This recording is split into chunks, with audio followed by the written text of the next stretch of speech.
Good evening, everyone, and welcome to 52 Living Ideas. Tonight, my name is Ebonique, and I will be your moderator tonight. And the presenter will be Brian Nelson. And tonight, the topic is Paleolithic and Neolithic Divine Feminine. And it's going to be with Isabella Price, Joseph Campbell, and others. So, Brian is going to give you the introduction and then he's going to take it away. Tonight, we're also going to be switching between PowerPoint and video. So just asking for a little bit of grace as we just do that transition. So Brian, whenever you're ready. Oh, wait, let me do one more thing. All right. So Brian, whenever you're ready, you can begin. Oh, I just asked one more thing, that everybody put themselves on mute.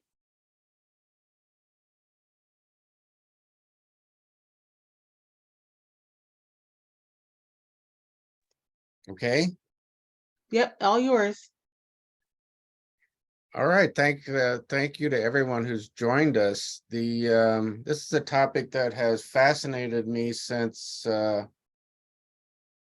for really a very long time, but is rekindled when Evanique made a presentation on Mary Magdalene in the New Testament, and that inspired us to collaborate in doing a series of presentations on goddesses throughout history. We've covered goddesses from the Near East, from Africa, from India. This evening, and most of them are in what I call the historical period. So there's some kind of writing which gives stories connected with the goddesses. So there's a narrative connected to the figures. This evening, we're actually going back further in time to a different place. We're going back to old Europe, a prehistoric period, so when there's no writing. And because of that, a lot of the conclusions about the goddess in that period are more conjectural. Again, we're working out of Isabella Price's book, Goddess Power, but in reading her book, she is constantly referencing Marija Gimbutas. Now, Marija Gimbutas turns out really to be a foundational figure in this field. And I was really fascinated with what Isabella Price wrote, not only in this chapter, but the whole book. But then when I went to what Marija Gimbutas was doing and has done, I just was thunderstruck, because it is a whole area and period of time that I was not aware of at all. And I'm really eager to share that with you. I'll get into some of the detail on that when I introduce her video. Now, this evening, I'm trying a little different format. In the past, we've used PowerPoints with presentations by one of the team here. This evening, I'm trying something a little different, because I was so struck by the videos that I watched on YouTube from some of the individuals involved here. The first is Marija Gimbutas. Not only her conclusions, but the way that she presents them, I found to be very compelling. So I wanted to share that with you. And honestly, I found that the video summaries that were presented about her were probably better than anything I could have done. So for the first time, I'm trying some videos, and I hope that they impress you the way that they impressed me. Each of these videos tonight is going to run about 20 minutes, actually more about 25 minutes. And then we should have a period for discussion. I'm very flexible about the discussion period. What I'd like to invite each of you to do is to share whatever reaction you have to the videos. I'll probably be focusing on the points, the substance that I consider most striking in each of them. But I'm going to wait and hopefully engender conversation and reactions from you all. After we present on the Paleolithic and Neolithic period in Old Europe, which is the focus of Gimbutas' studies, then we'll turn the page and we'll take a look at Isabella Price's book in general. This is scheduled to be the last presentation in the series on her book. This is the book, Goddess Power. And I found an interview that she conducted online that really enabled her to tie this into the other work she's doing and to make the general point she had hoped to raise through this book in a very convincing fashion. And also because it's video, it's very easy to access. So again, I decided to share that. I also found it very interesting to meet her personally through this video interview after having read her book. So there, we're moving beyond the Paleolithic and the Neolithic in Old Europe, and we're taking a step back and thinking about the goddess in general, and more importantly, contemporary significance for the goddess. So that will be, I think, very useful, and I think it will have meaning to everyone. But for those of you who have been through the entire book, there'll be references to things that we've touched on in the past. Then finally, I have a video clip from Joseph Campbell. Joseph Campbell is really a giant in this field. He did foundational work in comparative mythology and has written volumes which are widely accepted in academic fields and very popular in amongst the general public. Some of you might not know, he was the person who helped develop the Star Wars movie series with George Lucas. I think that's Lucas's name. And and George Lucas relied a lot on Joseph Campbell in coming up with the themes and the plot of his movie. So that's that movie is really inspired by mythological themes as interpreted by Joseph Campbell. The one reason I've selected Joseph Campbell is that I would like to present a series of videos that he did on public TV with Bill Moyers. It's getting to be many years ago, probably about 20, 25 years ago, but it's still very compelling and gives a very interesting, fascinating overview of his conclusions concerning comparative mythology, the significance for modern man in today's life. And again, this series has been played several times on PBS because many people said that it really changed their lives. So I'd welcome the opportunity to share that with everyone. It's a series of six videos. We'd have to figure out over what period of time we would do that. Now, as I said, this was scheduled to be the last one, but and I do hope if we don't get through all of Joseph Campbell, that's fine. We can be very flexible about that. I'd like to take the time on Isabella Price. Even if we don't finish with Marija Gimbutas today, that would also be fine, because I found in looking at her work that it's probably worth a session of its own, and I would enjoy presenting on that, let's say in a month, and we could focus a lot more on her work and the substance of her work.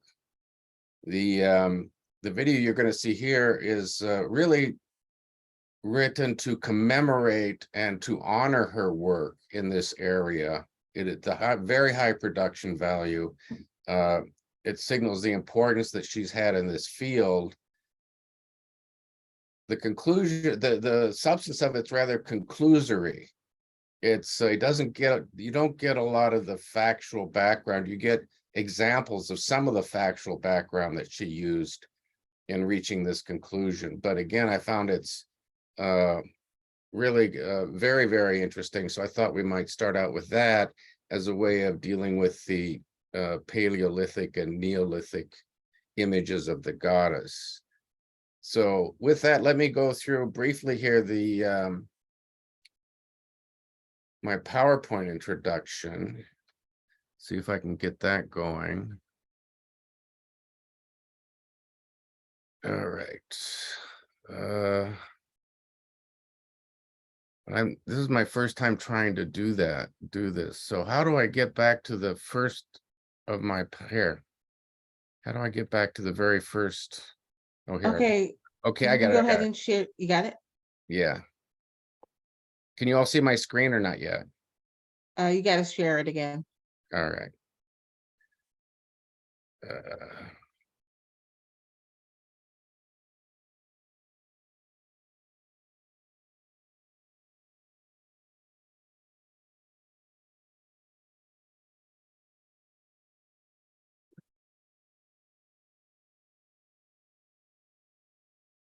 okay, I think everybody can see it now. Yes. All right.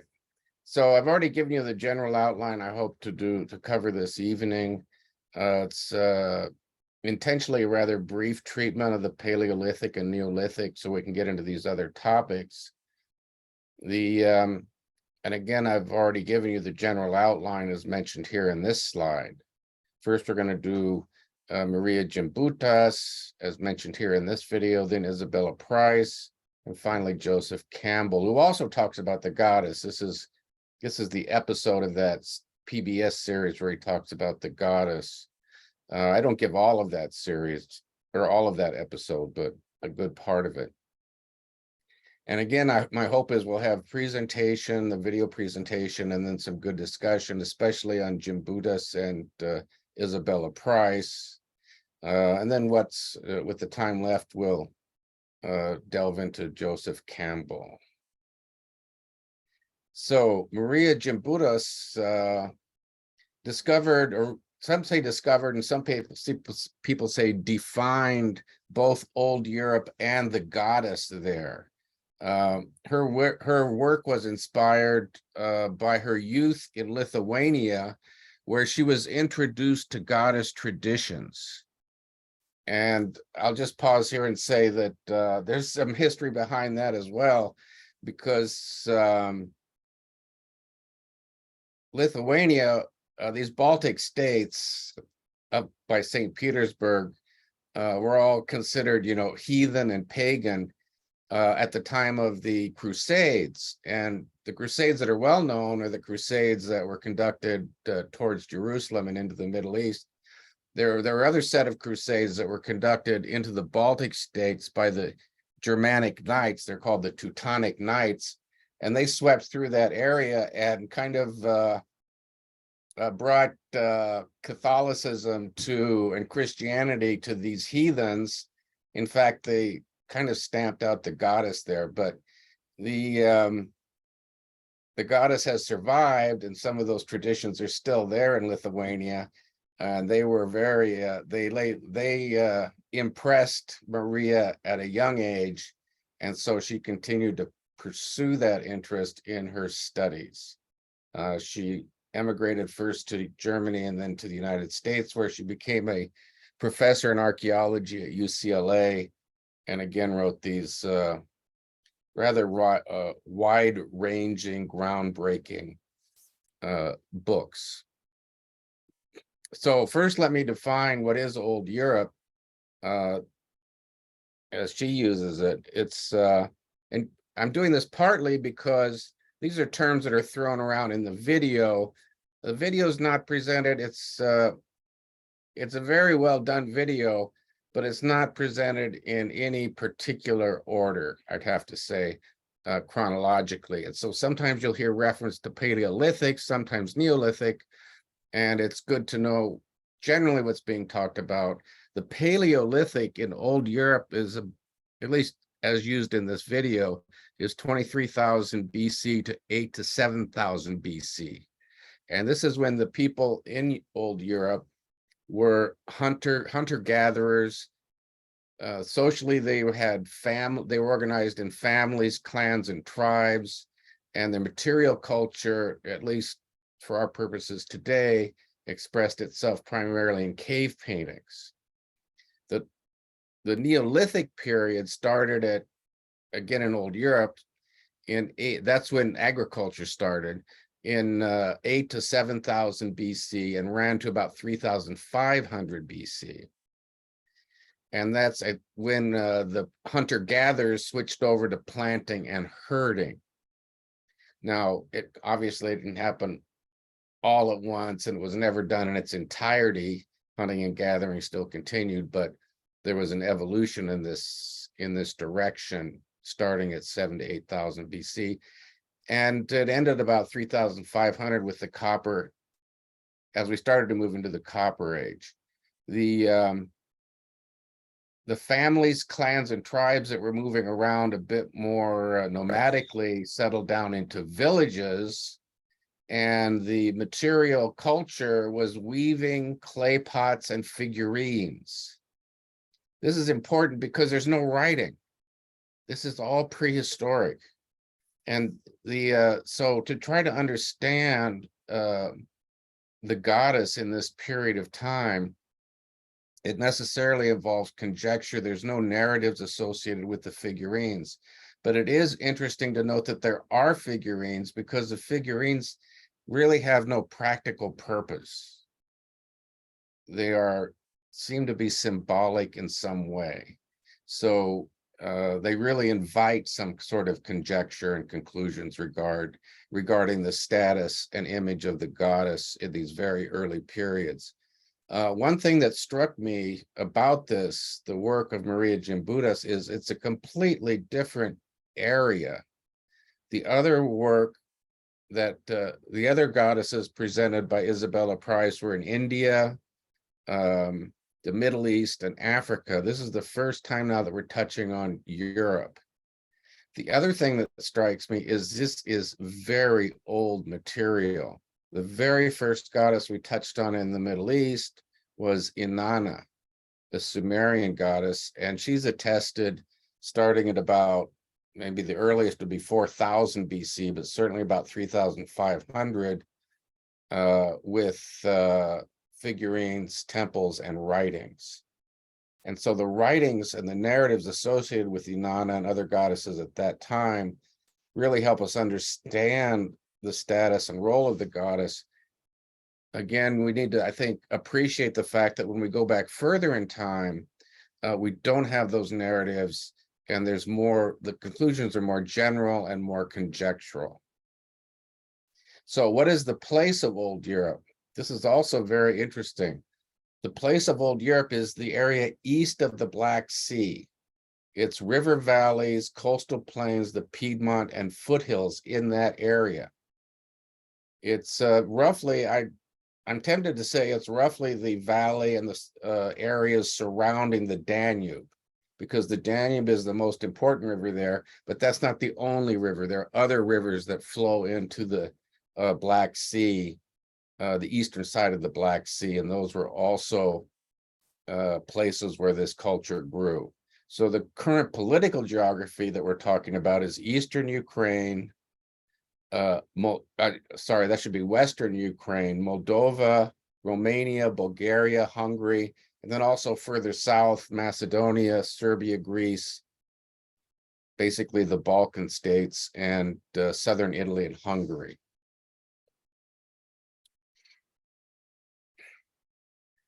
So some other context to keep in mind when you're comparing the goddess of Old Europe with some of these other goddesses that really arose or were attested at a later period.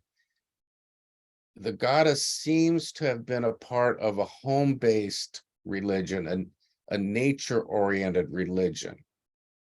So you don't have institutions. There are some, towards the end, some temples started appearing, but it was mostly a home-based religion. And when we say religion also, we weren't necessarily priests and the rest. So synonyms for religion might be reverence, respect, worship, appreciation, or gratitude for the divine feminine was expressed in the symbols, the figurines, and the other material culture that's been left.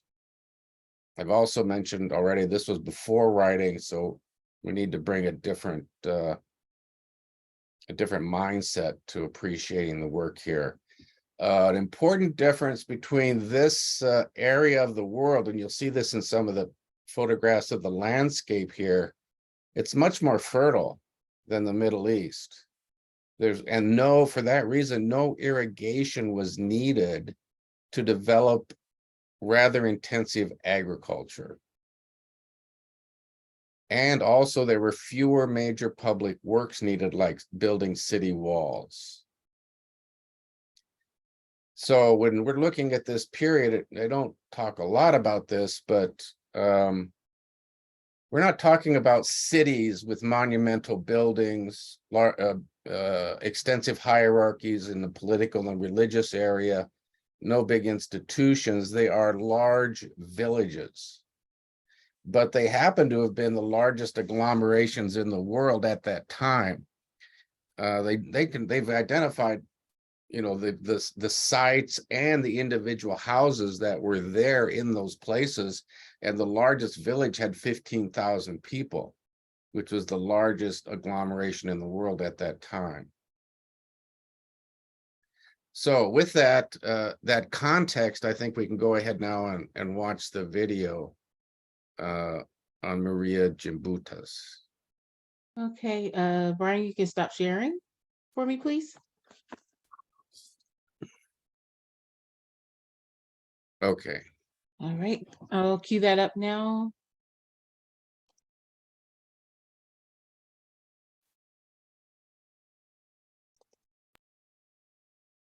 Oh, wait, sorry.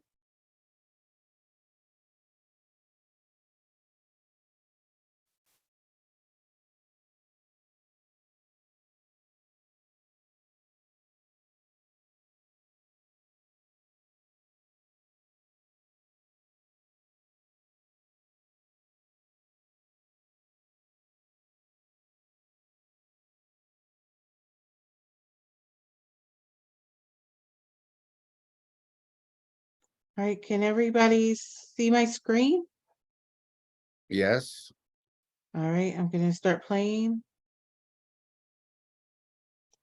All right, I just want to make sure everybody can hear it, correct? Yes. Okay, perfect. All right, and Brian, just to confirm, I'm stopping the video at 21:54. You're correct, yeah. All right.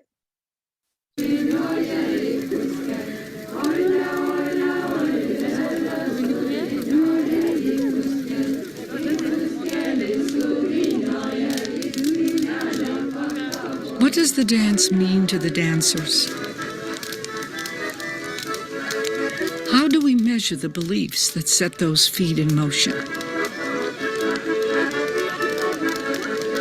What we believe about our past shapes our view of who we are as human beings and how we are capable of living. We can dream of a culture of harmony and peace in balance with nature, but has there ever been one? Archaeologist Marija Gimbutas said, yes.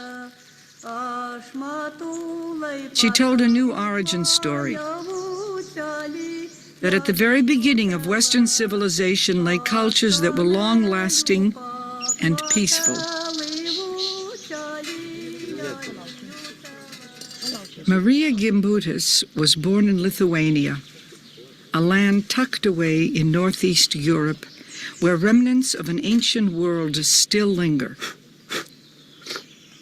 passed down through families, like these potters whose art reflects the myths and songs that left an abiding impression on Marija. She was forced to flee the Soviet occupation of her homeland during World War II. Refugees throughout the war, Marija Gimbutas and her family immigrated to the United States, where she became a world-renowned archaeologist whose scientific theories have sparked a great debate.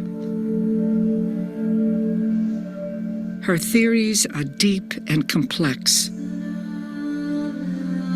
but simply put, they paint a new picture of the earliest layer of Western cultures.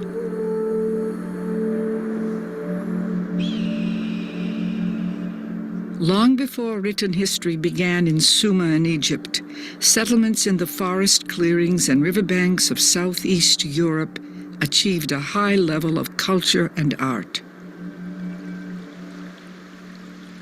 8,000 years ago in the Neolithic or New Stone Age, agriculture, pottery, weaving, and herding were already being practiced. The first farming communities where women and men lived showed no evidence of organized warfare. They left behind thousands of artifacts, a rich legacy of paintings, pottery sculptures, and figurines, all connected to goddesses and gods who are at the center of a rich religious life. The primordial deity for our ancestors was female, Marija wrote, a self-generating goddess, giver of life, wielder of death, and regeneratrix.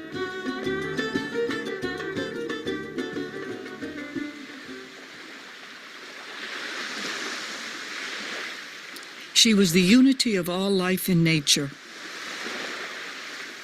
Her power was in water and stone, in tomb and cave, in animals and birds, snakes and fish, hill, trees, and flowers. She was there for millennia, and she was always sacred, because what our forefathers understood was sacred earth, so living earth. Mother Earth figure is everywhere in European folklore to this day, and she is the metaphor of living earth, nothing else.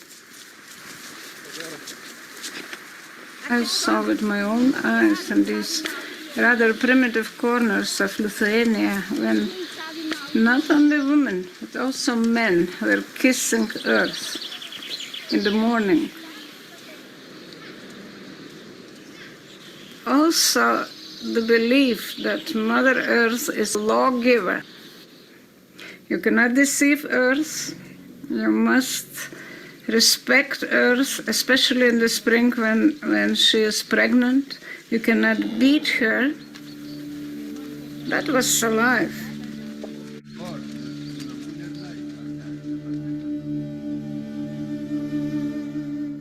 Marija traced a continuity of sacred earth symbols going back to the earliest human art.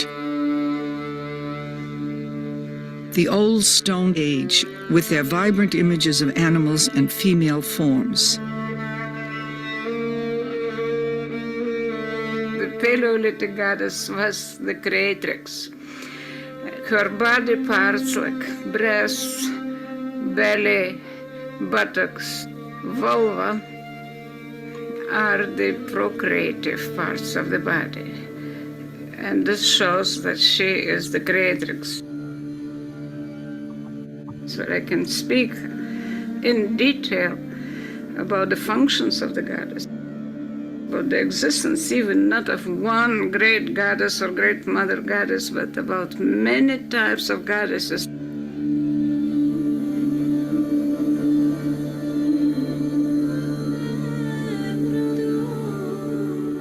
These images are not portraits. They're not personified portraits. They're amalgams of animals and birds with female form. They have all these attributes that open your imagination. She opened up the diversity of the Neolithic religious imagery.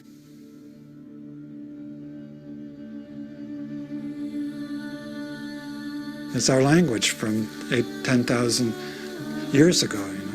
This is how we understood the world. This is how we spoke about life.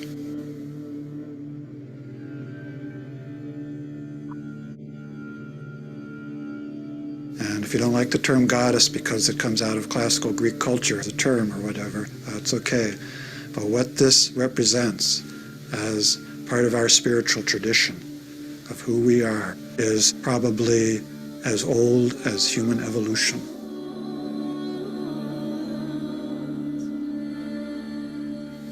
In every culture, the symbolism and the metaphors and the myths that they create are their way of interacting with the great mythic drama that we all live in, which is the unfolding of the universe, the earth turning around the sun, the seasons changing, the elements rising, the tides, the rhythms of the moon. How shall we connect with this? How shall we create our cultural story?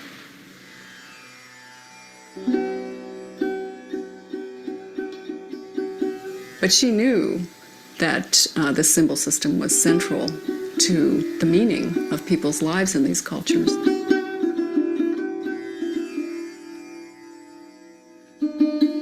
Marija was the first scholar to bring together a comprehensive picture of this area she named Old Europe. Among its dozens of regional cultures, she found many similarities in symbolism, social structure, economy, and art. From their house sites, temples, and grave goods, Marija drew a picture of cooperative and peaceful societies, which lasted much longer than the empires that came later. To date, over 3,000 sites have been documented, and tens of thousands of miniature sculptures have been found, made of clay, marble, bone, copper, and gold.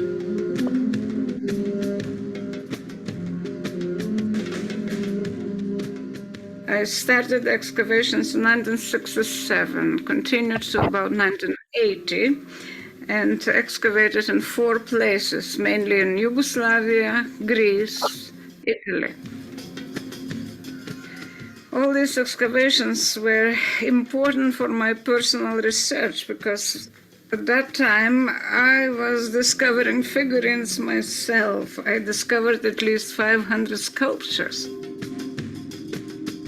And it was not just sculptures, but the whole sequence of Neolithic culture starting from 6,500 BC up to the 4th millennium and even later.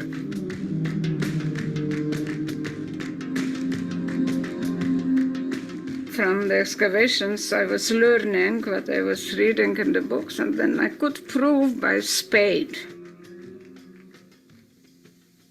And so she really put old Europe on the map as a coherent concept, which was this wonderful flourishing of culture before the Bronze Age, when they had very well developed villages, when they did a lot of art, produced these figurines, when metallurgy was initiated. The massive synthetic abilities of her mind to piece together chronologically hundreds and hundreds of sites and different cultures all over Europe and track their interrelationships and all of that is just massive.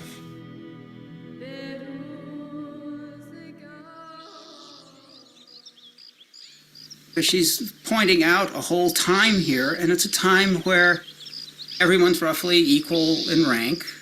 It's a female-centered culture, not male-dominated. It's relatively peaceful.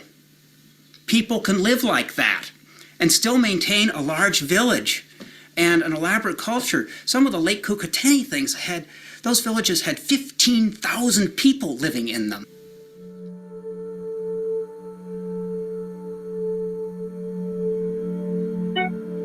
Kukatini, Vincha, Sesklo. Our history books never told us these names.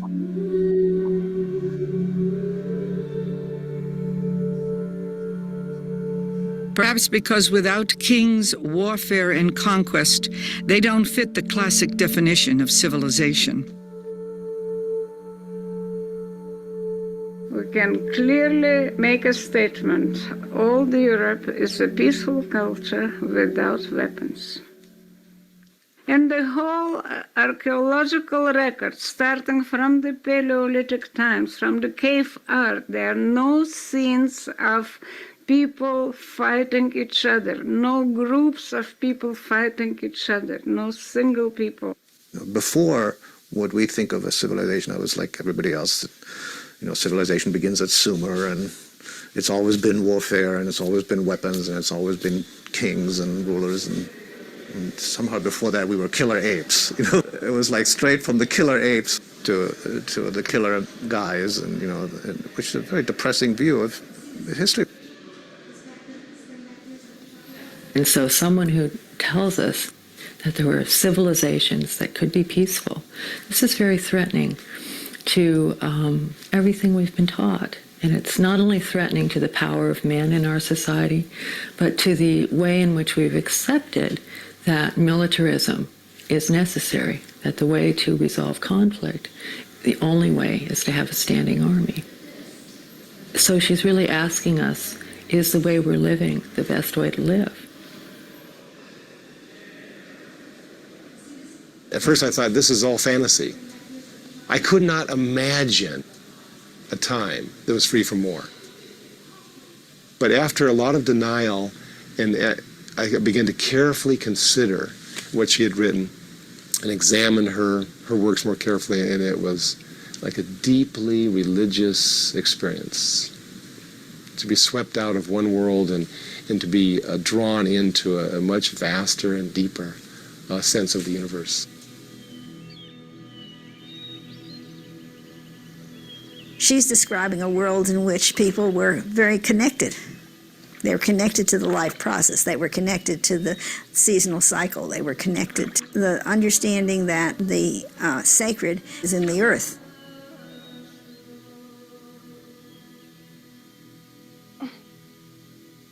The connections then and the ritual objects that she found, which really had to do with the forces of nature.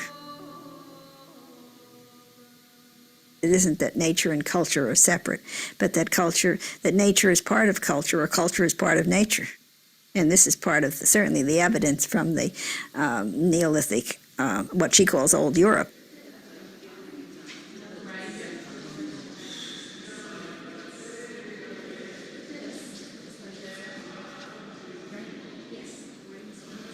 The Neolithic is the moment when the humans that moved, the hunters, the gatherers, when they finally settled down. And this is it's the birth really of civilization and of a settled human culture.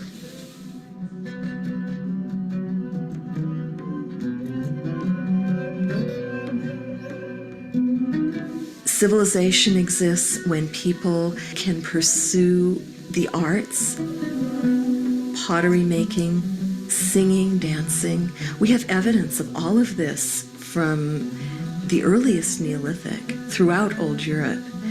Gorgeous pottery, intricate designs, and they're relatively consistent throughout Old Europe.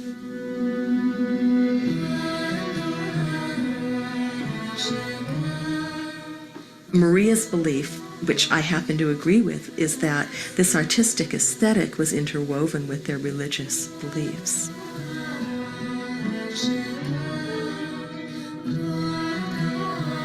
The three great creations of the Neolithic Revolution were agriculture, weaving, and the art of pottery making. These three great creations were connected to the goddess, because the relationship between the seed and how you get it to go into the earth and when you harvest it and how you then make bread out of it. This was a great mystery of transformation. And this is the essence of the mysteries of the goddess religion. So sometimes people say, well, they had a goddess, but how do we know that women had power? And it's because women had invented pottery, weaving, and agriculture, that they would have had a high social role. Yes, pottery is women's, textile also women's, then household is women's, and the supervising of everything was in woman's hands. This is what can we reconstruct from the Neolithic finds. Her interpretations were based upon an enormous amount of work. Primary research. Not only primary research in the field, but primary research in investigating the historic documents in their original languages. Then in northeastern Greece, I excavated together with Colin Renfrew, who later became my opponent, although we published books together. It's true that even in the excavation there were some differences. Marija was particularly interested in the figurines. Marija was really eager to open an excavation where there was an early Neolithic layer, because she really wanted to see what the beginning of an agricultural settlement, what the material culture would be like. And Sitagri was extremely rich. It had over 200 figurines.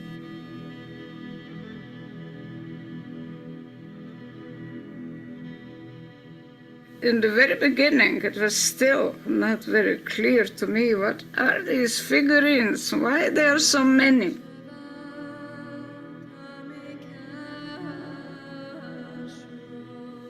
Then she developed her ideas about it, and one was that she could really understand the religion of these people from the figurines. She jumped to the conclusion, to an old conclusion that others reached before her, that all these different representations of women were all the goddess in different guises, in different manifestations. And of course there used the notion of the goddess, which I think is meaningless.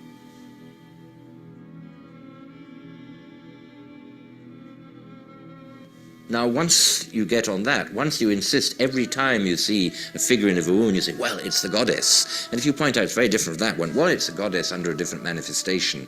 That is no methodology. You can just say, well, everything is a goddess. And indeed, for Marija, in a way, everything became the goddess.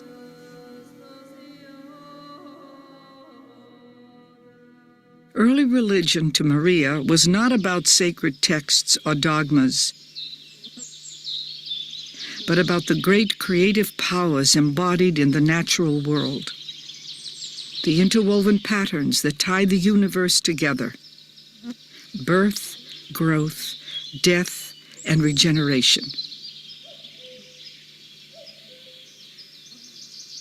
Marija's view of the goddess, she would say it with emphasis. She would say it's not about fertility, it is about regeneration. Always out of every death there's a rebirth. Always after an ending comes a new beginning. It's the organic flow, it's the organic cycle.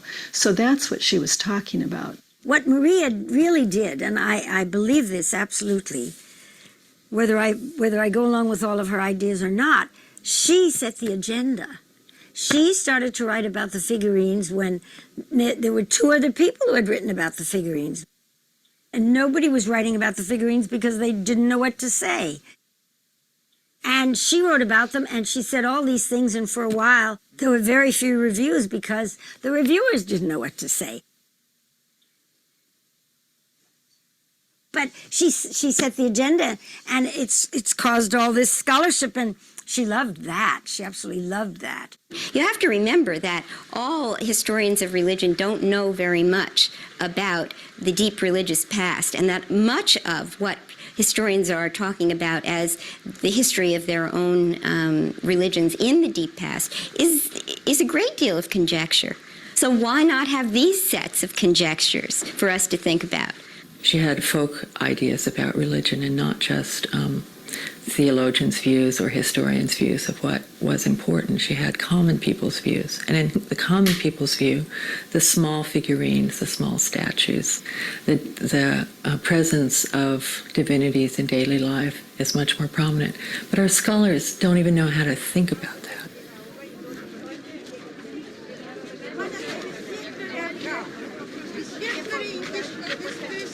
The common people of Lithuania, the old women of the fields and markets, had always been one of Marija's sources of inspiration.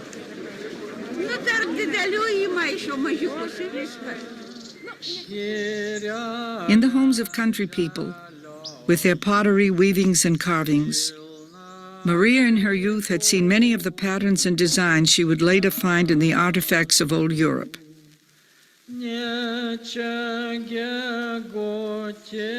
Common things encoded hidden symbols, Marija discovered, as she studied the rich folklore and folk art that surrounded her. Not so long ago, Marija wrote, the Lithuanian countryside was dotted with beautifully ornamented poles, capped by roofs and crosses, whose symbols radiated brilliant sunlight. They rose from the earth. Hello? Hi, Brian. You ready to stop? Yeah. Hold on.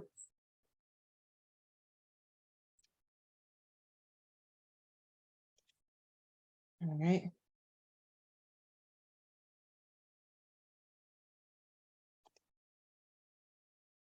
Okay, Brian. So can people hear me? Yes. All right. So I decided to present in this way because I was trying to put together a presentation on Marija Gimbutas' work that included visuals of the figurines, and I just realized I couldn't touch the work that had been done in this video on the pottery and the figurines.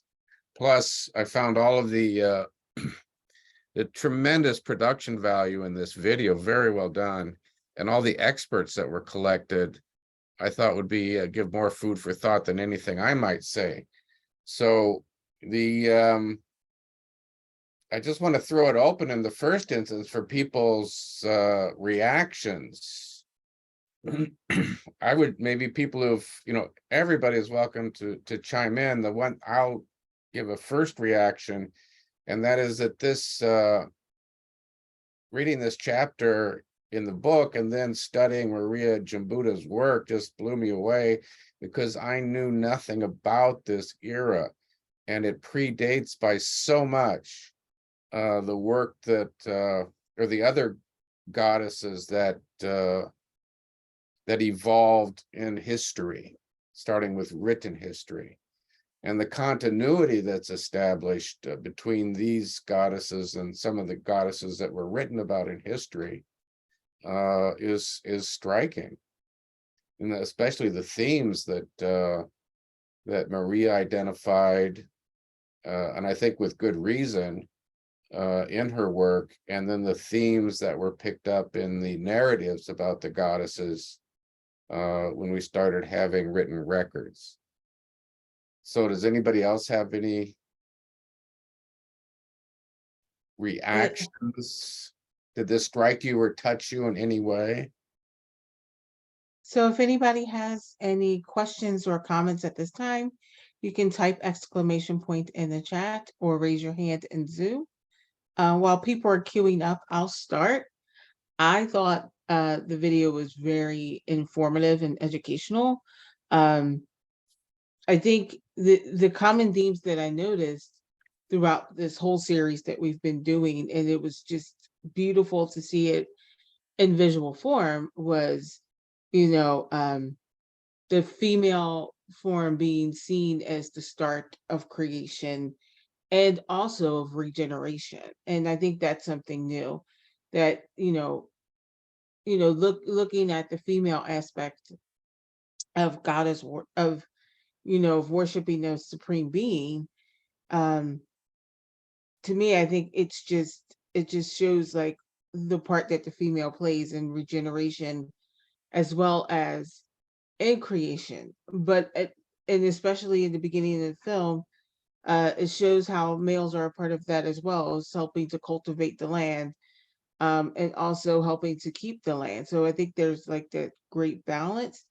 I love the simple fact that there were figurines that were shown, that she really focused on that, because I think, because like you said before earlier, Brian, that in the presentation, that it was Paleolithic. It wasn't, it was before words. It was just, or before written word, I should say. It was figures. It was hieroglyphics in Egypt. It was figurines. That's how they expressed themselves. So it, in a sense, it brought you back to the past, and it brought you to the beginning of agriculture, and, you know, in a real sense, like how people lived before the written word. So I thought it was great. Um, Up next, I have Joe. Yes, I must admit I was not familiar with her work until you have brought it here this evening. Yeah, it's interesting how it seems that she's painting the picture of a much more egalitarian society, and that one that was focused around the feminine. And I think that that's the idea of how they were even defining religion in the video was pretty interesting as far as birth, death, growth, and regeneration. And looking at it through that lens, it provides you with a new perspective. This is also, you know, challenging a lot of conventional wisdom as well. What had believed to be the case, people like Jared Diamond or Yuval Harari as well. They've had different narratives that they've written about since as far as the dawn of human beings. But yeah, I mean, it's making it a more balanced approach at looking at the world. And if the world was less violent at that particular moment in time, and the feminine was more included, that ought to tell us something to be explored a little bit more deeply. So I think it takes a lot to kind of a lot of research to kind of step out and challenge a lot of the previous narratives that we've actually been used to hearing, as far as more of a male-centric society or male-dominated society that we tend to think of in the past. Those are just some initial thoughts. There's a lot more to her work than I'm just talking about right now. But we can even dive into the cave paintings as well. I think that that's actually very significant as to how those even came about and what they were saying. So anyway, I'll just leave it there for now. Thank you, Joe. Up next, I have Penny. Okay. Well, I was impressed too. I had, been reading the Goddess Power book, but like the first time you read the book and you see Marija Gimbutas, stuff like that. I mean, you don't know who she is or anything. You just kind of keep reading and reading. I did, when I did the presentation on the Minoan Crete, I had also come across her name and her references several times. And then when I saw the video, I was really thunderstruck by the work she had done and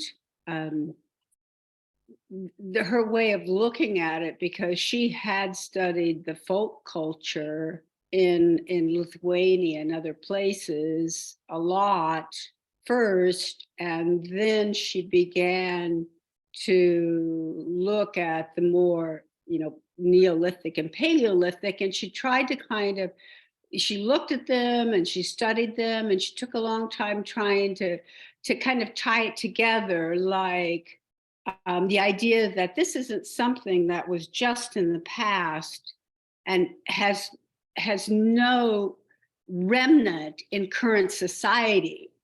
This is something that you can see that there is a link with current society and primitive, the more primitive societies. And I think because of that, she began to think about, you know, what did these figures represent?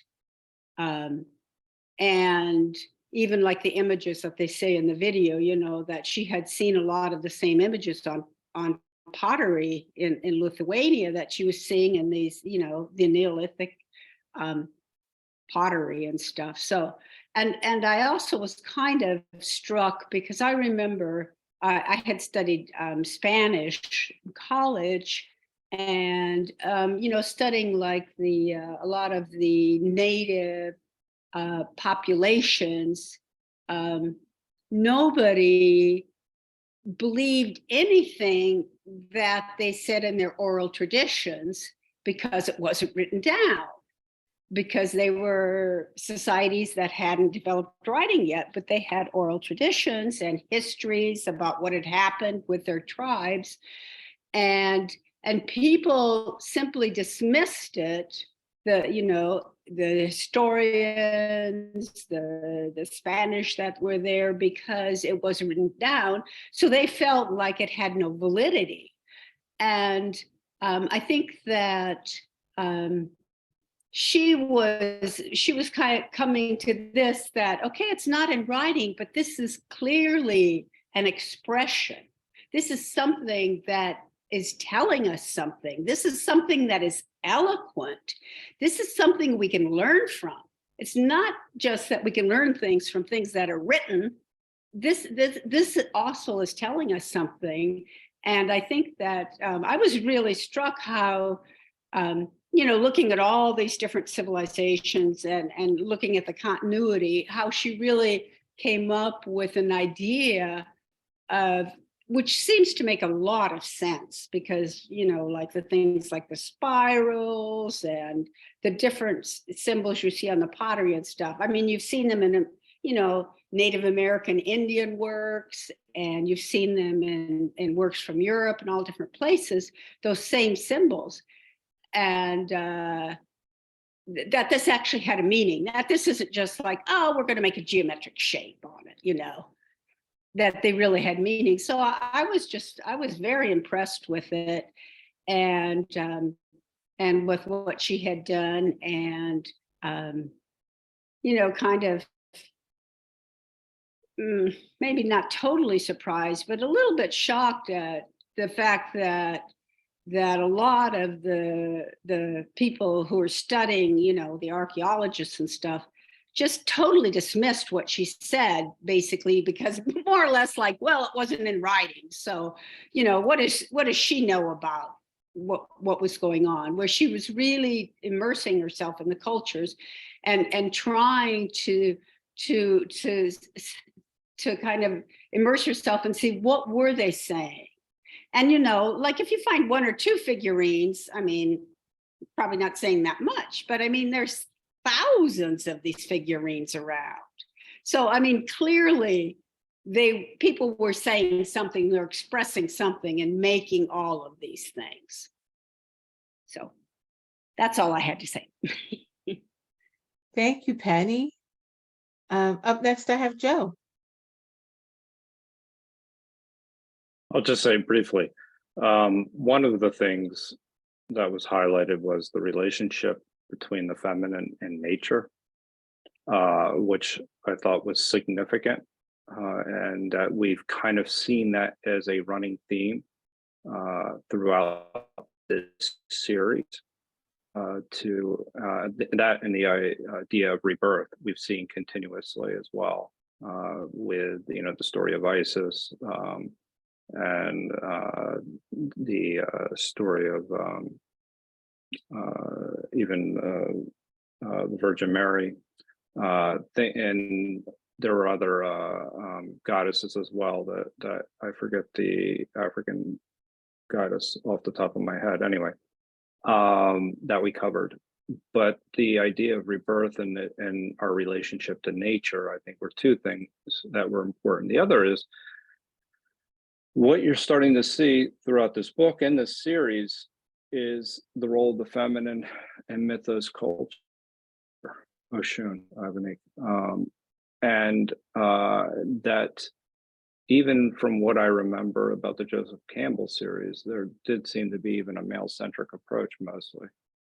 So it's interesting to see from this perspective, to walk through the, the different cultures and the feminine, and how the feminine manifested itself through mythos culture. And one other thing we could even explore is that the importance of balance. And we talked about that quite a bit with the Tao. So I think that that's a relationship that we could actually maybe even talk about a little bit further as well. But I know you have other stuff to get to us. Thank you, Joe. Up next, we have Katie. I'm going to throw a different opinion into the mix. I'm not sure I go from seeing a bunch of figurines to thinking it's a goddess, especially if each of the figures didn't really look like the next figure. I almost kind of felt like those were village women that were honored for something, or kind of not worshipped, but like commemorated in the community for something. I'm not sure. I felt like that was a pretty big assumption to assume that they were religious. Thank you, Katie. Can I I can say see that. something? Yeah, go ahead, Brian. Well, that's what Kate, a lot of people share Katie's opinion, and that's certainly a valid interpretation of these. If we present on Gimbutas again, we could, that will really come out that other people have different opinions. And as I've read her book, she definitely sees the goddess in many different aspects of that culture. And there is, I'd say it's, conjecture and inference.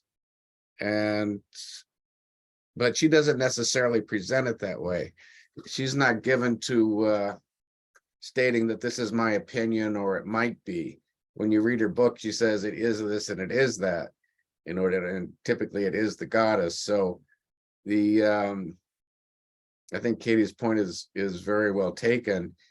What I would add to that is that some of the very earliest figurines here were simply the female body. The very first Paleolithic figures. They're called, for example, the Venus of Willendorf was the second one shown. And there were some patterns on that body already, but the Venus obviously is a name that it's an anachronism applying it to that statue, because Venus came from a different place in time. But I think what to me what that illustrates is that and here I'm just selecting from the different positions I've heard from different, let's say, experts in this area, is that some of the very first appreciations of the feminine were appreciations of the human female body and the powers of the human female body. And so, it would be a very reasonable next step to think that the appreciations of the human female body would also then move to appreciations of individual females, just as Katie has suggested.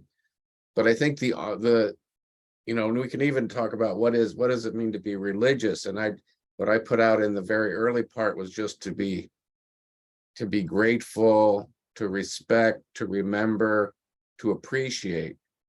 That also can be that kind of reverence could be a religious, if you will, a religious act. And I tried to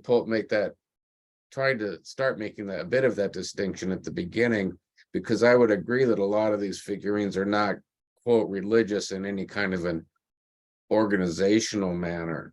or an institutional manner.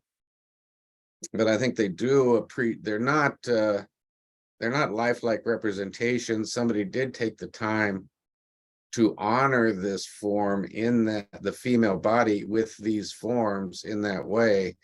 And so in particular, I think the powers of the female body, and that if we're trying to draw connections to something that is, quote, religious, it could be the individual mothers that would you might honor the individual, and the individual might become legendary and then eventually be deified. I'm not willing to go there with that, but that's the kind of thing that does happen in history. And but the other thing is that the powers, when you're trying to understand the powers of that are in nature, by analogy, you can see the similarities with the female body. And I think that this kind of, if that's religious, or is the basis of some religious insight, I think it starts with the female body, not with the processes of nature. It's seeing that the processes of nature are like the female body. And that is really very similar to all the anthropomorphic approaches to religion that we see today, like the eternal principles are personified as a god and or gods. We still do that today in our religion. So I'm kind of expanding or commenting on what Katie said. I don't know if she has anything to add to what she said or not, but I think her point's well taken. Thank you, Brian. Katie, do you have a response or anything else you would like to say? I think that adjusted to, I agree that there might be, even if it were just a figurine of the human, like it might be right. We're representing the forces. It's I'm not describing it well. Its ability to create. Well, the human body, I mean, the female body has these miraculous forces. I remember when my kids were born, and then I was there when when two of my granddaughters were born. And when my granddaughter was born, I told my daughter, because it is just amazing to see a baby being born. And I said to her, this is the only real miracle in life. It is absolutely amazing that the female body can do that.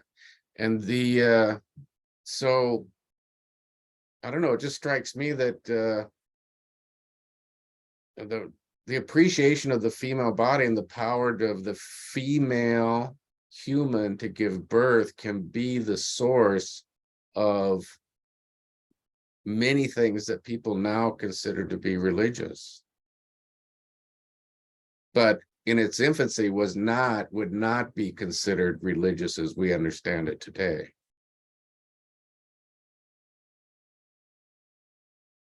Thank you, Brian. Up next, I have Daniela, followed by Dave Miller, and then Joe. Hi. Yeah, it's a really fascinating subject, Brian. And so one thing I wanted to add, I guess, with ancient, prehistoric figurines that are possibly goddess figurines, and because they survive, so who knows what other types of homages were created, if there were any, that just kind of disintegrated and into the earth. And I also came across sacred prostitution, sacred sexuality, as a form of celebrating the goddess in, I believe, well, obviously it would have been Neolithic times, or late Neolithic. And that was as a way to, it was a sort of celebration or honoring of the strength or so-called power in the female body to create a new life. So it was that mysterious power, and you would have a celebration of sex between a man and a woman, and then eventually you would, the woman would get pregnant, and you would have a new life would be born. So that miracle was also celebrated as, or it's thought that it was celebrated as a form of sacred prostitution as well. And one thing I wanted to mention for, yeah, I kind of also, you know, I guess I can understand Katie's point as well, about, yeah, like just kind of, you know, seeing things and not being objective enough. So I'm not sure what the criticism was against Marija Gimbutas exactly, but I guess I could, you know, one guess would be that you have to be careful not to, like, to try to be as objective as possible, because we have all of our preconceived notions, our biases, our what we want and what we wish for, and you know what, like, so that's always something that can be easily, it easily influences and clouds our opinions and our judgments, inevitably. So I think we have to be careful with that, especially if you're in that type of position. And I was really, I'm one of the people who, like, is just shocked at a lack of warfare among a human society or a human civilization.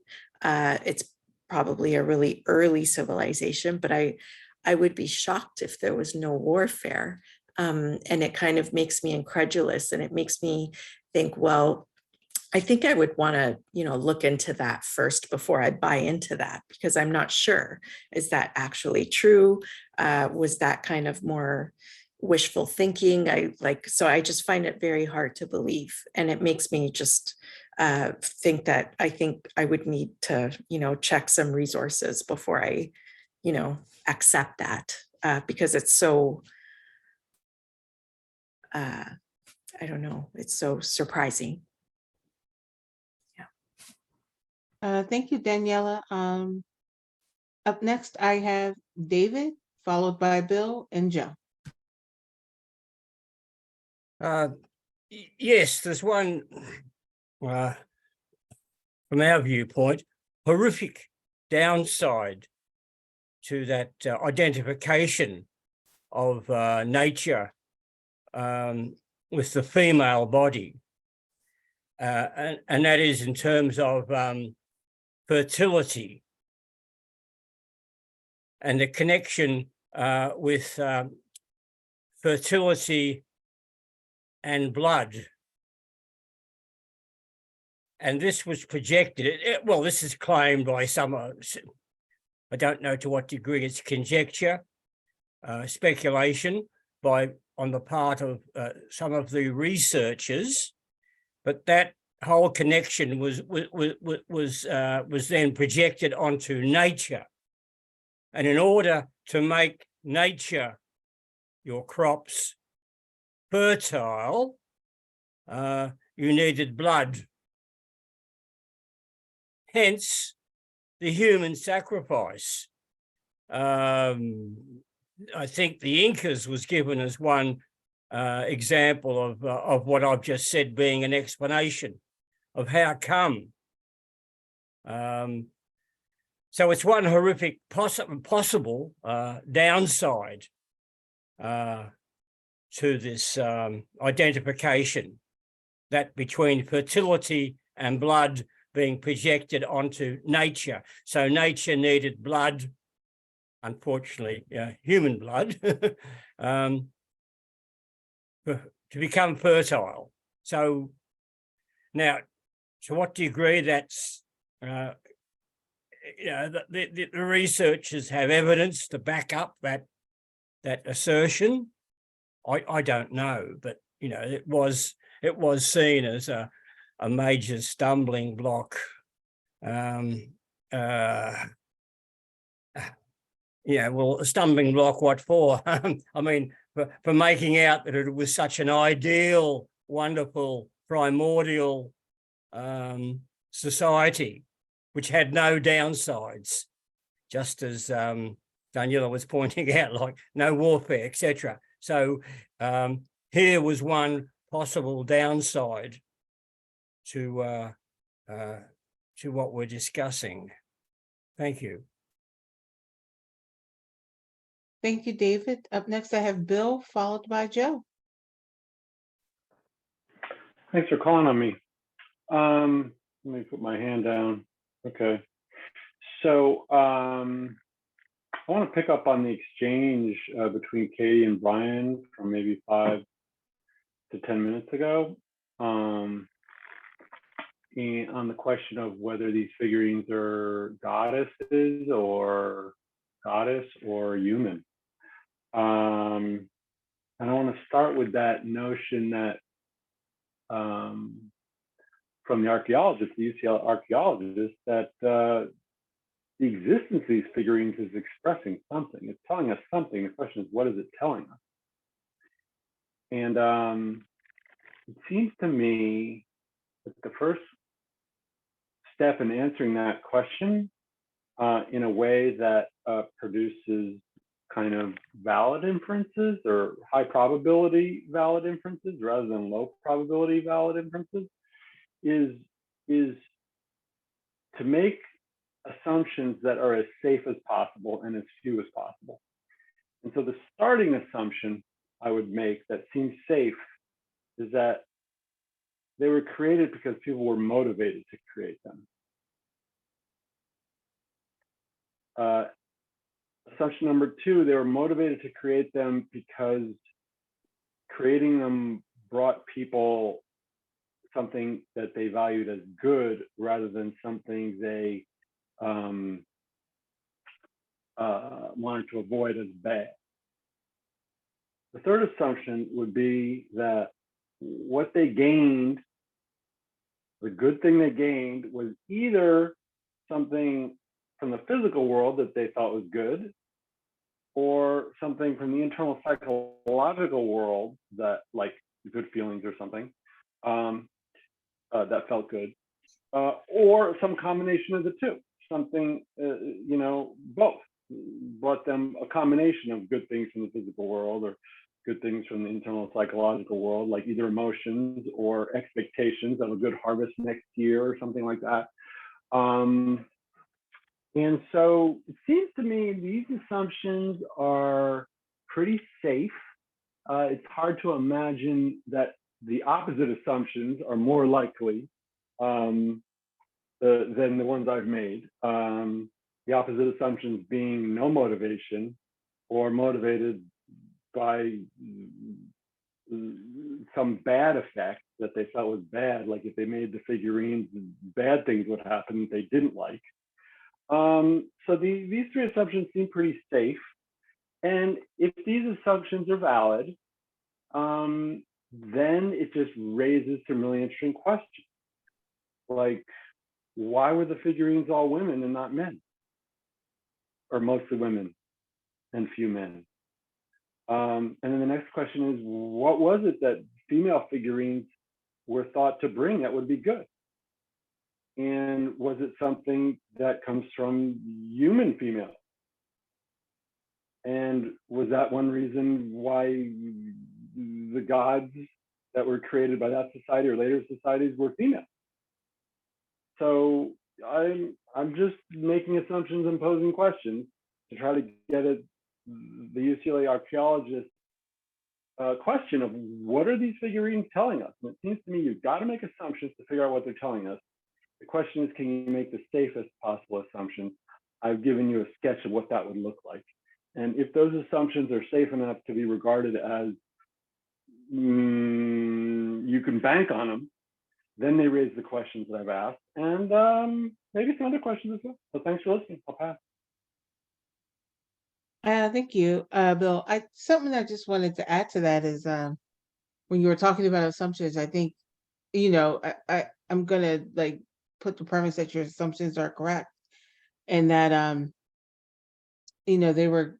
I think they're good assumptions. I think one thing we can look at is if you look at the divine feminine as a whole, and themes across all cultures was that these female goddesses were goddesses of fertility. They were goddesses of life. They were goddesses of agriculture. And if you look at the culture back then, agriculture was essential to their survival. I mean, it's essential to ours too, but they literally had to farm their land. They literally had to like harvest. They were hoping for rain. They were hoping for growth.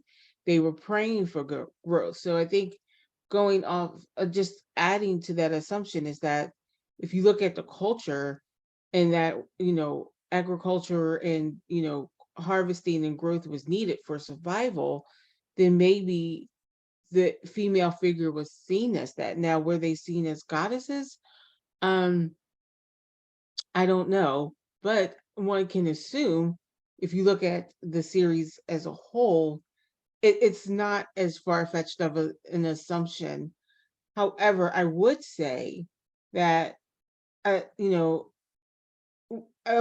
agree with Katie as well, is that we can't be 100% sure that that's what it meant. But I think we have to like look at the history, and I think look at it as a whole, and be open to the simple fact that it could be different things, and maybe they're not so exclusive.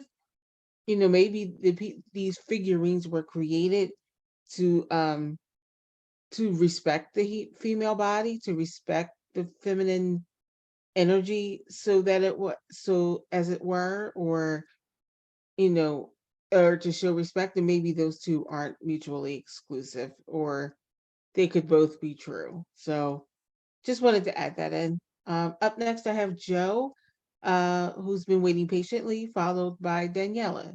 Thank you, Joe. Yeah, just one of the things that actually Brian had actually brought up a little bit earlier about the process of nature and how that's related to the female body. And I think that that's an important thing to consider, because if the other assumptions are correct, that there was a healthy respect for human nature, or for nature in general, the attitude towards nature, which is one of her claims, that the relationship between the earth and the people was one of kind of like basically being more harmonious. And then you could make an assumption that even the way the societies were actually functioning at that particular moment in time, that the gender roles would have been a little bit more balanced. That would be an assumption that if you appreciate nature, you appreciate the female body, and then you could possibly make the jump to how it was not as hierarchical as structures as some people will have written, some archaeologists have written in the past, that it was much more egalitarian, which is much more in line with Mariana's hypothesis. And coming back to is that I was also considering the figurines part as well in that process. That there is an increasingly likely chance that the figurines that were created more out of respect than they would have been out of some fear or some kind of, shall we say, anger or some sort. Anyway, those are just my comments. Thanks. Thank you, Joe. Up next, I have Daniela, Penny, and Bill.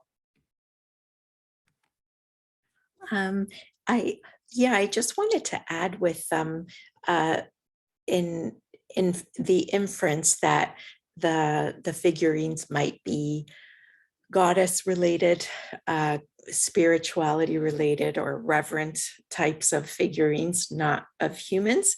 With the, like, for example, the Venus of Willendorf, it's an example of you have the face is just like, a bunch of geometric, patterns, and it's small, the head.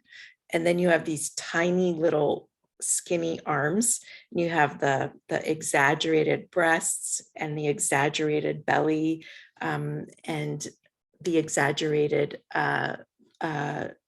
butt, and then the legs just taper off, and they're like small. And so it's all the reproductive parts of the female anatomy that are being probably like really literally revered in that statuette.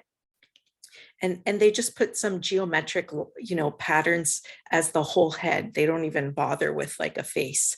So in some examples of the figurines, they're just blatantly, you feel a lot more confident making that, well, this really seems to be, reverence towards women's bodies, women's health, being well fed, and having being able to feed ourselves enough so that we can have children and continue our generations, and be blessed with just enough food and sustenance to be pregnant in the first place.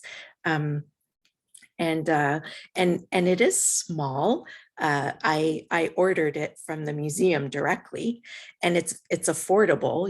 It's like $100 or $200 or something. It's not, really exorbitant, and it's a real work of art.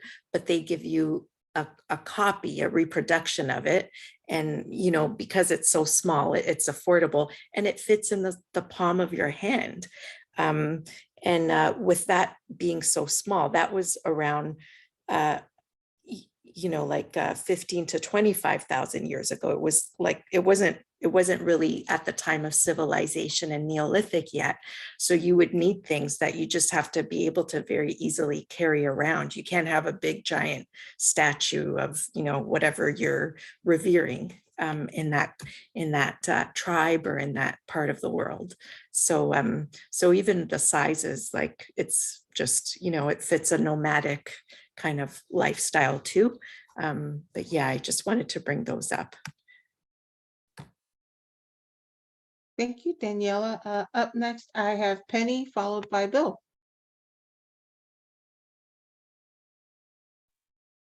Yeah, I wanted to just speak a little more on a point that Ebonique had made too. And yeah, they can't know exactly, this was pre-writing, but they do have real examples of, as we've been studying, of goddesses, and especially the Minoan Cretes, because that was the longest, and they consider the epitome of the goddess culture, and that lasted into the Bronze Age. And so they have, a lot that they have been able to glean by excavating in Crete and seeing, the buildings they built and what they made. And there is some written history about what it was. And it was clear there that, the goddess was the main figure that was worshipped, and she represented, basically the whole earth and the cycle, the cycle of birth, death, rebirth, which is the cycle of nature, because plants, they have seeds, they grow, they die, but then the next year they grow back again. And so she was seen as that. So I think that if you look at some of those examples about things that we do know a little bit more of, plus all the other goddesses that we studied, Isis and Inanna and stuff. I mean, it's clear that that goddesses existed, and that there were many cultures who had goddesses. So I don't think it's as far-fetched to think that those were goddesses based on all these other cultures that followed them and that were largely replaced later by the male gods. But they do have that. I mean, it's not conclusive proof, but it shows a lot. And one of the things about warfare is they have absolutely not seen any traces of warfare in Crete, and that civilization lasted until about 300. And so, and that they consider the epitome of the goddess culture. And there's just no, there was no fortification, there was no defense. They were an island. They had houses right on the coast. There was nothing defensive. The different towns in Crete were joined by highways, the first highway system. There was no walls anywhere to prevent you from entering any of the cities, even from the palace buildings, the kind of the government, the biggest buildings. I mean, you could just walk in, they were open. So, and they clearly had metal. They were clearly working with metal. They made tools. They made religious ornaments. They did not make warfare. They had knives. They used knives and stuff, but based on that too, that it seems like it's reasonable to think that, that there were cultures that were not based on war.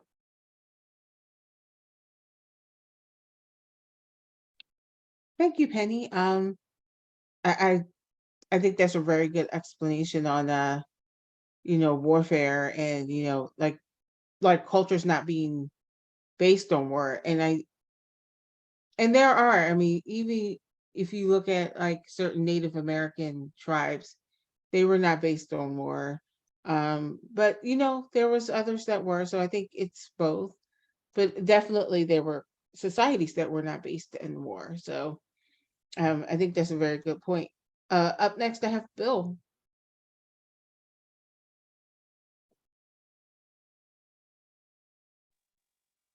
Thanks.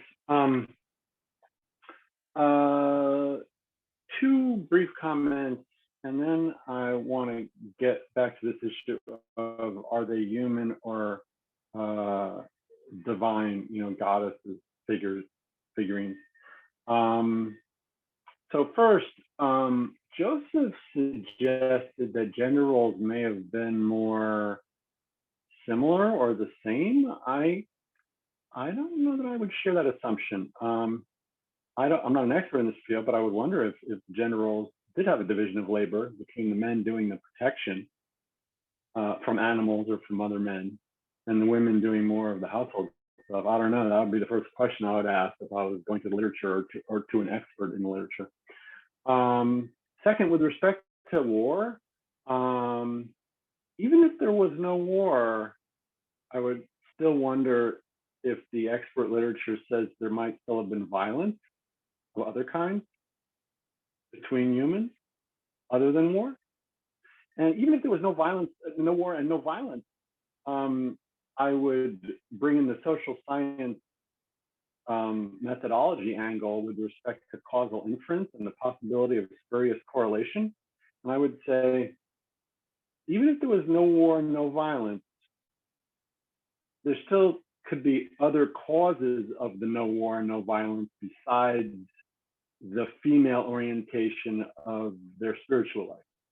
Other causes of the no war and no violence, such as the relative plentifulness of material resources like food, back then due to the relatively small numbers of the population or the relatively small size of the social organization. There are other hypotheses that could explain the no war and no violence besides the female spiritual life, at least for investigation. Okay, but now the main point I want to make is I think it does matter whether the figurines are of deities or of humans. It matters for some follow-on analytical questions, but it does not matter for all follow-on analytical questions. And I want to focus just briefly in my closing minute or two on the things that it doesn't matter for. The further analytical questions for which it doesn't matter whether the figurines are divine or human. And here's what I'm getting at. We know, as a previous sharer said, that later societies did have female deities. So what the question that's raised by these female figurines is, how did humans get from building, even if they were just human figurines, how did they get from building human figurines to deity figurines? And I would start to answer that question by making some assumptions about the imagination and trying to get inside the mentality of the people who created these figurines, even if they were just human, which is these figurines were physical things that created a physical image of a woman, image in the imagination of the person who had possession of the figurine. And the question is, what function did that image in the person's imagination serve? Back to the previous assumption, let's assume it served a function of bringing to the person's imagination an expectation of receiving something good a minute later or a week later or a harvest later, a season later, whatever, either something good from the physical world or something good from the psychological world or both.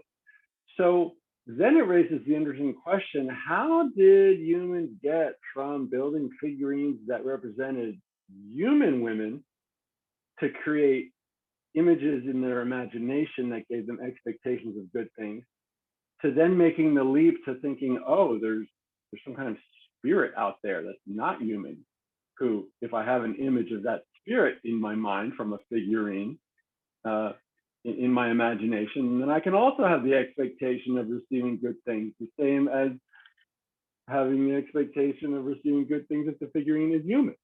So I'm just kind of spinning out these interesting questions that seem to me, from this perspective, it doesn't matter whether the figurines are human or divine. What matters is what are the expectations created in the imagination of the possessor of the figurine when they look at that image. That's the interesting question. And how did those expectations and imagination phenomenon evolve from human to divine? So I hope that kind of gives another angle on the question whether they're human or divine. Thanks for listening. May I say something? Absolutely. I think that Bill's raising really interesting points. Which just confirms to me that next time we probably should present again on Marija Gimbutas and her work, because as I said, this video here is very conclusory, and the next time if we present, we can present and this, I'd like to get Bill's reaction to these. They're not just images of women, they're images of women birds and bird women and frog women and women frogs and female bears and bear women. They're in this same culture. You start to start going beyond the obviously human and exclusively human female body, and you start to get figurines that are amalgams. They're still obviously female and they have a human aspect. You can see that in the figurines, but they are also obviously birds or frogs or bears or deer or dogs, or pigs. So that really starts to get into some of the questions that that Bill is asking. The one thing I would say, if we do present again on this topic, and wow, there's really a lot more that could be investigated.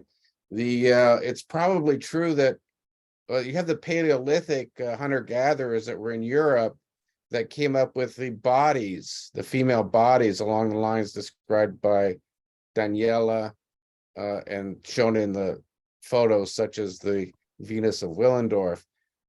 Then you have, when they were there a long time, even in the Paleolithic, as evidenced by the cave paintings in Spain, southern Spain and France and Switzerland, and I believe also in Austria.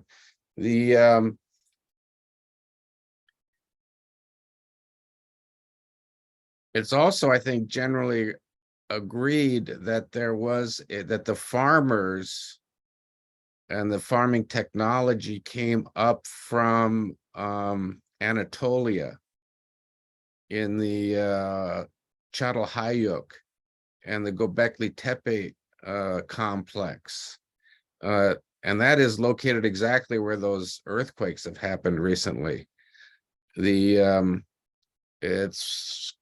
certainly had agriculture. It's probably one of the first places that had agriculture.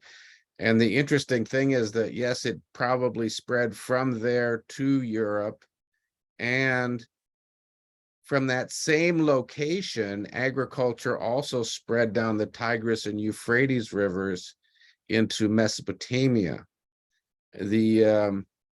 But the cultural expressions that were brought about by the agricultural development in those different places, or the expansion of agriculture in those different places, was impacted by the geography. As I mentioned, there were wide fertile plains. There was a generally fertile coastal plain east of the Black Sea and it didn't require irrigation. And that was not true in the Tigris and Euphrates. They needed to develop irrigation and everything that was needed to have a large public works project like that in order to create and then to continue to expand their culture. And that does not seem to be true in this old European space. So you have this spread of agriculture, and I would agree with what he says. I don't think it's the divine feminine that gave rise to the agriculture. I think it's the agriculture and a relatively peaceful environment that allowed for the divine feminine to flourish. I think it's better attested in the Mesopotamian space, but I think it's also attested in the Black Sea in this old Europe area, because that was this relatively peaceful period, and there is material that can be presented on that. And this relatively peaceful period of the old Europe came to an end when the Yamani from the steppe came in, and they were a patriarchal society. They had domesticated the horse, not just for eating and pulling carts, but for war chariots and riding. And they are probably the ones that swept through. And I don't think they did away with the old Europe, but they changed it dramatically. The same is probably true in the Harappan culture in the Indus Valley. You have, just as in old Europe, you had what they call large villages. So they're not large protective walls. There's no large monumental buildings, no evidence of a big political or religious hierarchy. This is true both in this old Europe and in the Harappan culture of the Indus Valley. And both of them were probably superseded by Indo-Europeans that came in with the patriarchal, more militaristic, horse-driven economies and societies. And that spread from old Europe down into Greece. The gods of the Indo-Europeans were gods like Zeus. And let's just say that let's assume that Zeus had a consort. Her name was Hera. That's the mother goddess. Well, Zeus went out and he had all kinds of affairs. And some archaeologists assert, and I think there's probably evidence for this, that as the Indo-Europeans invaded the old European space in Greece, Zeus, the god of the Indo-Europeans, those would be the Dorians and the Ionics and the Aeolians, they had their god marry the local goddess. And that gives rise to all these affairs that Zeus had. So Zeus was having an affair in each of the valleys where there was the goddesses of old Europe, and there was kind of a union or wedding of those cultures in that way. And it probably is true that I think it's generally accepted, and Joseph Campbell would say that, he does say that in the video I'd picked out for this week, that there was a marriage of the Indo-European and the old, he doesn't say it quite this way, but the patriarchal and the matriarchal shared the sacred space, if you will, in classical Greece and in that area, whereas it was in the Semitic and mostly the Hebrew religion where the god eliminated the goddess. And that was not even true in most of the Mesopotamian area. The gods were dominant there, maybe to an extent that they weren't dominant in old Europe, but the goddesses still continued. And it was the monotheists, the Yahwists of the Hebrews who really did everything they could and then finally stamped out the goddesses in Judah. So I guess that's kind of a long comment on what he said, but yeah, there are breadcrumbs that can be followed to see how we went from the female body to goddesses, and that has to do with the spread of agriculture probably out of southern Anatolia into that old European space. And that was around 7,000 to 5,000 BC. I don't know if people are interested in that or not, but that's something that could be presented next week. Thank you, Brian. Up next, I have Joe, followed by Daniela. Yeah, that is actually interesting. I was just going to actually build on the idea of the causation of war aspect of it, and Brian actually touched on it already. But I just remember, and there's a great series, The Ascent of Man, where Jacob Bronowski actually covers this, and when war became something that was a more regular between tribes, is essentially when they were able to settle, and there was actually they were able to accumulate enough food and resources so that actually individuals on horseback would actually want to possibly, go to war and steal those resources. So with a more nomadic type of culture, without the ability to build up resources, then it makes it a little bit more difficult and challenging to go to war in those particular circumstances. So I agree with the statement that that it's not necessary. We ought to be careful about drawing the line of causation to the feminine in this particular instance. So that's all. Thank you, Joe. Up next, I have Daniela. This is more of a question, Brian and anyone else, if you're aware of it. I also came across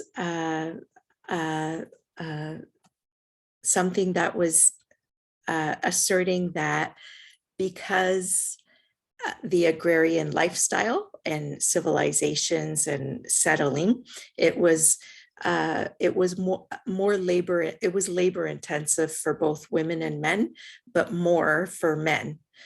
Therefore, the feminine started to get less valued because of agrarianism. So, have you come across that as well? Because I was under the understanding that the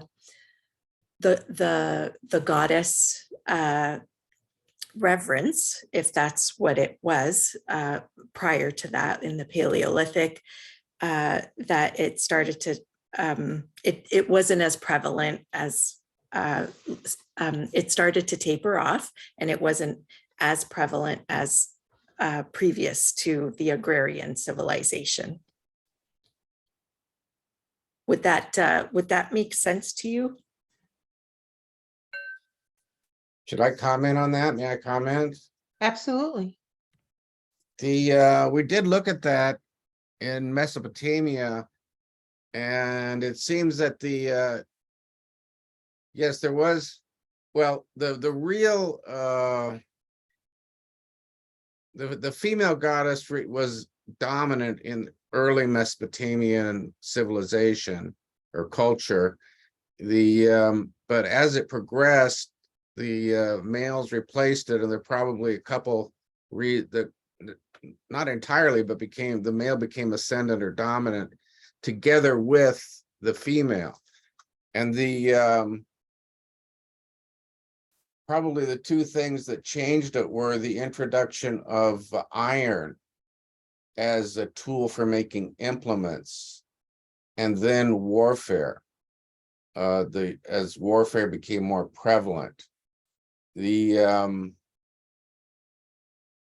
you could make tools out of iron, then you could make stronger tools, and then you needed draft animals to work them. You could plow bigger fields and plant bigger, and you needed men. Well, you didn't need, but men were better at handling the big draft animals than women. Before that, you had planting of smaller plots, and the women were also very good at that. And maybe took the lead in that, as Marija Gimbutas suggested. They invented agriculture, and that kind of makes sense to me. Because before then, if you had hunter-gatherers, the gatherers, I think, tended to be women, and the hunters tended to be men. And the movement from gathering to agriculture is more obvious than the move from hunting to planting. The move from hunting to herding, I think, makes more sense. But so in the early agricultural period, women continued to play an important role in society, and that was, I think, also reflected. It started to be reflected. Well, it was more reflected in the goddesses, which are now captured in narratives in written history, and it's quite clear that goddesses took the lead and were very important, and they personified the roles that women were playing in society, and those roles tended to be dominant. But that changed, as I said, with the growth of the iron tools and the iron weapons, and the increase of the frequency of warfare. The warfare probably grew because, number one, there's a greater density of population in the Mesopotamian area. This is all now, in the historical period. It's people wrote about this stuff, and they would fight over boundary lines and land between cities. The different agricultural plots that they claimed. And then you had the raiders that came down from the mountains, who they weren't really used to planting things. They just ate, they devoured things that were already there. And if it was devouring a thing that was made by humans or made by nature, it didn't really matter. They just devoured stuff. They didn't really grow stuff. So you had people coming down from the mountains, and the advent of the horse made it easier for them to do that and more common for them to do that. And I think it's pretty clear that the list of kings, the first list of kings the earliest list of kings in this area was the Sumerian list of kings, and all of them were men. So there were no kings that were women. And the kings, I think, had a role. First of all, they were appointed. This is a bit supposition, but I didn't make this up. Some people believe that the first kings were appointed in times of national emergency, when we needed to raise an army to protect ourselves from the invaders. And then when the invaders were gone, then we didn't need the king anymore. And so it was a temporary position. But as the raiding became more common and the need for defense more permanent, the role of the king became permanent. And again, they were always men. The other thing that the men did was large public works, like building walls to protect the cities. And there were defensive walls throughout the Sumerian city-states to ward off attacks from other city-states and from people that came in either from the desert, the Semitic people that came in from the desert, or the Indo-Europeans that came down from the mountains. So there was a class of people that isn't often mentioned, and it's the workers who were building all of these walls and maintaining these buildings. They were all made out of mud brick, and they would disintegrate in the wind and the sun and the rain. They were constantly rebuilding and refurbishing. So a common image of the king in Sumeria was a king carrying a basket full of mud on his head, because the rebuilding was constant. So you had the men, I think, also played a very important role as just the infrastructure became, and public works became more elaborate. And that also applied to the irrigation. As the population grew, the irrigation had to get bigger. I think the men probably played more of a role in keeping in expanding and maintaining the irrigation. So for all these reasons, the men became more dominant. Those roles became more dominant. They were all reflected in the gods. And when the men's roles became more dominant, the male gods became more dominant. I don't see why it would be different in old Europe. Thank you. Yeah, it's really, really, really interesting to get at such a big picture. Thank you, Brian, and thank you, Daniela. So we are actually past the 2-hour mark. And Brian, I wanted to ask this question of you before I go into events that are happening. I know we did not get to Joseph Campbell or Isabella Price. So me and your lovely wife, Penny, have been talking in the chat, and we were thinking, actually it was Penny that thought it, that maybe we can cover Joseph Campbell and Isabella Price next month for the meetup. And then we can continue with this presentation. What are your thoughts? Well, there's more on, if people want to pursue Marija Gimbutas, there's more material easily accessible there. And if, then we can go on to Isabella and Campbell. And I think maybe it makes, the way this thing is rolling out, I think it makes more sense to do Joseph Campbell first and then Isabella last, because Isabella presents, the material I have from her now is trying to take all of this all of this study and reflection on the divine feminine, and to make it relevant for contemporary society. You know, we spent a lot of time today talking about prehistory, and I find it fascinating, and it could really be just as I think that the video on Marija Gimbutas is so beautifully written, because one of the first things, it's almost poetic. There's so much in every sentence. And at the very beginning, it said, the way we understand our own lives and what's possible for us now depends on what we know and how we understand the past.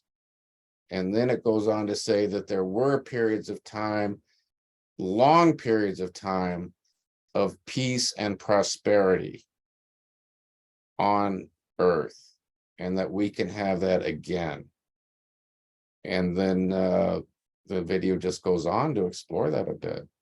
But so we spent a lot of time on the history. Again, I think it's really fascinating, but it points out that, yeah, these things are possible.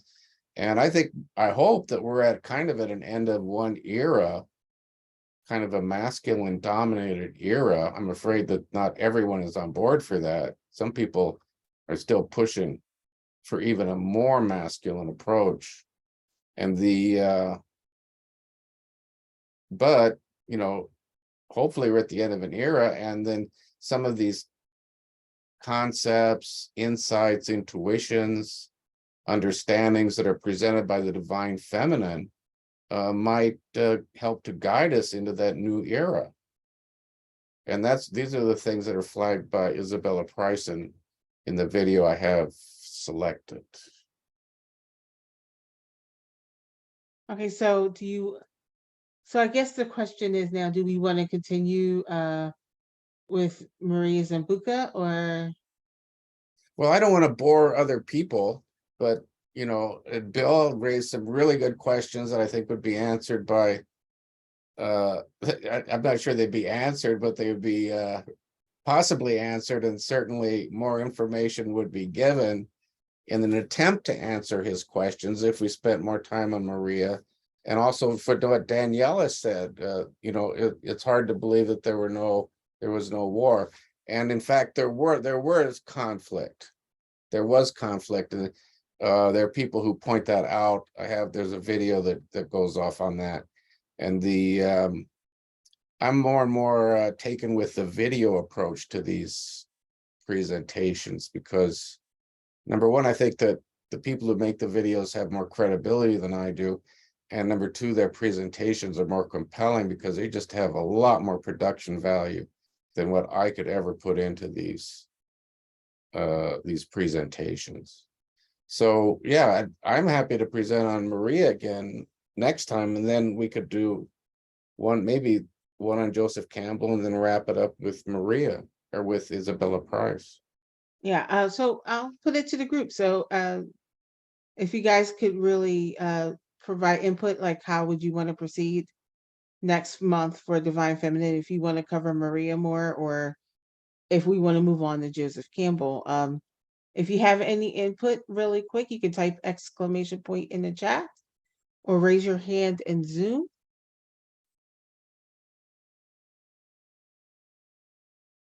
Maybe we could just go on.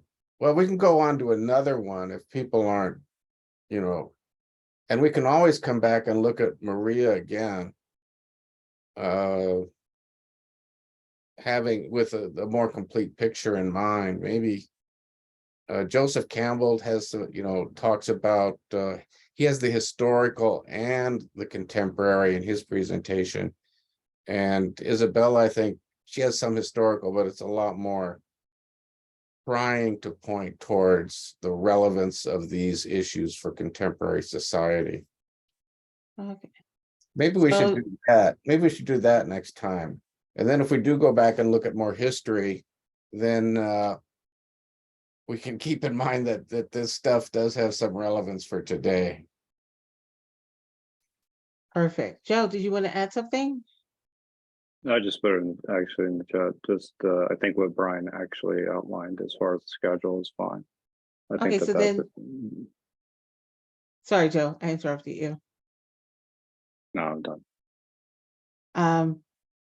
So yeah, so then next time we will do Joseph Campbell, and Oh, then, Isabella Price, Isabella Price. oh, you're not going to do Joseph Campbell? We can add him later. So we're going to do Isabella Price next Yeah, time? yeah. Okay. And then we can go into, so then we'll do Isabella Price for the next meetup. Yeah. Yeah, and then we can go back and pick up either Maria. I think there is a lot more there. And the also with Joseph Campbell, who's his knowledge is vast, and he brings it all to bear in talking about the goddess in this video I've got. Okay, that works. So that's what we'll be doing next month. We will be doing Isabella Price, wrapping that up. And then we will decide from there how we're going to proceed next. It was, you know what, you reminded me, Brian, when you said it would be helpful to see how history repeats itself, or it would be helpful for us to just, look at history to learn about our present.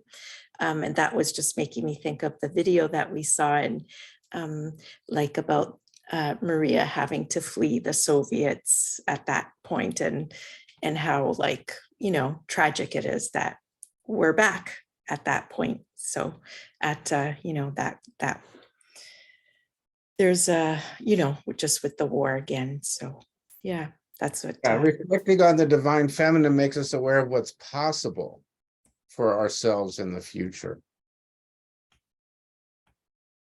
Yeah, I appreciate actually wanting to do something more contemporary about how it can be used going forward. I think that that's much more beneficial as well. Okay. Okay.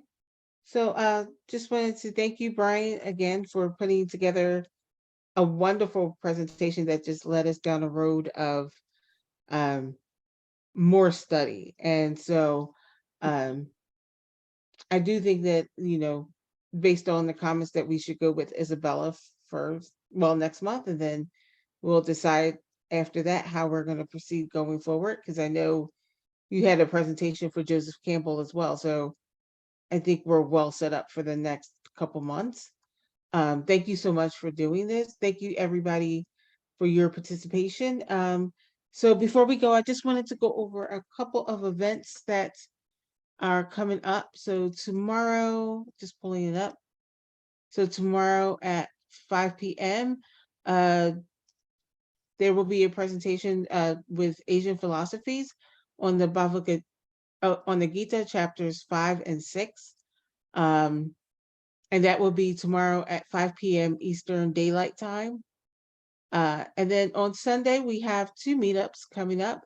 So at Sunday at 5 p.m. Eastern Daylight Time, it's The Prophet by Khalil Gibran. And the topic is going to be on love, on marriage, and on children.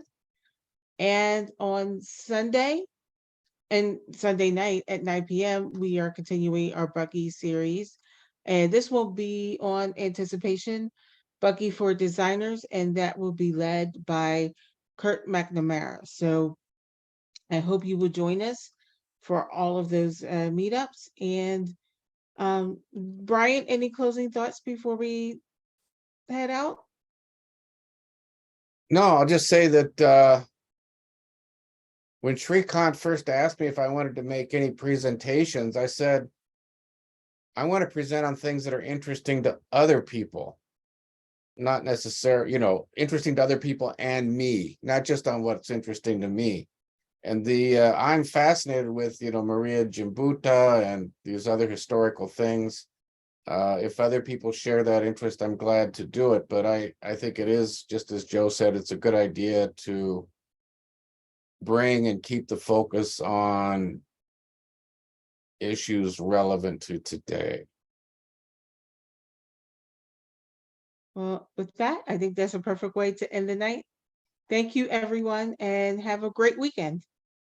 Thank you. Hi, thank you. Bye. Thank you. Good night.